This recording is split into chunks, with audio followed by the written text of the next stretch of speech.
Cold and flu season is well upon us, and I'm sure you, like myself, would like to get through the season without getting sick. Even if we are adamant and take every precaution that we are aware of, there is still a chance that we can catch the common cold and/or flu virus.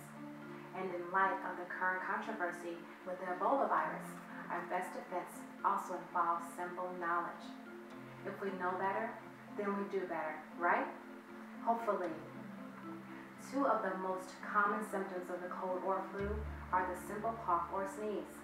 However, the cough and sneeze really aren't that simple.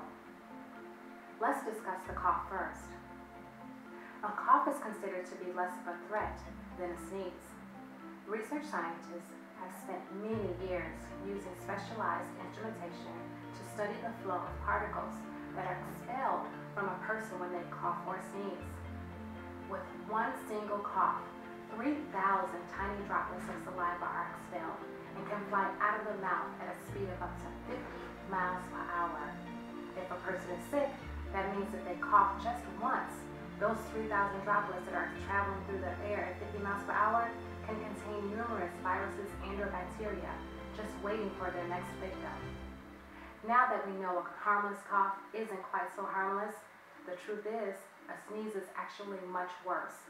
A sneeze is initiated by a strong muscular contraction of the chest and throat that can send up to 40,000 droplets propelling through the air at a speed of up to 200 miles per hour. That's the speed of a rocket. With that amount of force and speed, droplets can travel anywhere from 5 to 200 feet. Imagine if that sneeze came from someone who is ill. Those 40,000 droplets that are expelled during their sneeze can send 200 million contagious viruses and/or bacteria shooting through the air like a rocket. It's not enough to hold your breath around someone who recently sneezed, as many of us believe. This is because the droplets sent out by a sneeze are, for the most part, less than 100 microns across. That's the width of a human hair, and some are so tiny that they can't be seen with the naked eye. The larger contaminated droplets are drawn to the floor due to gravity, but any movement around the room, such as opening a door, can send those particles airborne again. Studies have shown that the smaller droplets can remain airborne in a gas level for a long period of time.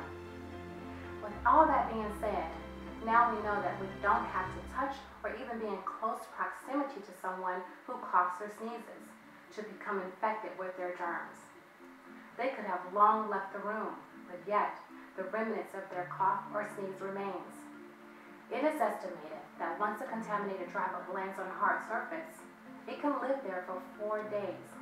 Hopefully, knowing viruses and bacteria can easily be transmitted through its cough or sneeze, we will all take greater precaution and become more considerate of others when we are ill by covering our mouths, obviously, not with our hands, but with a mask or disposable tissue.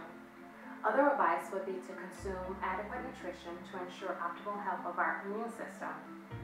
Try avoid touching your mouth and nose when in public places and soon after leaving.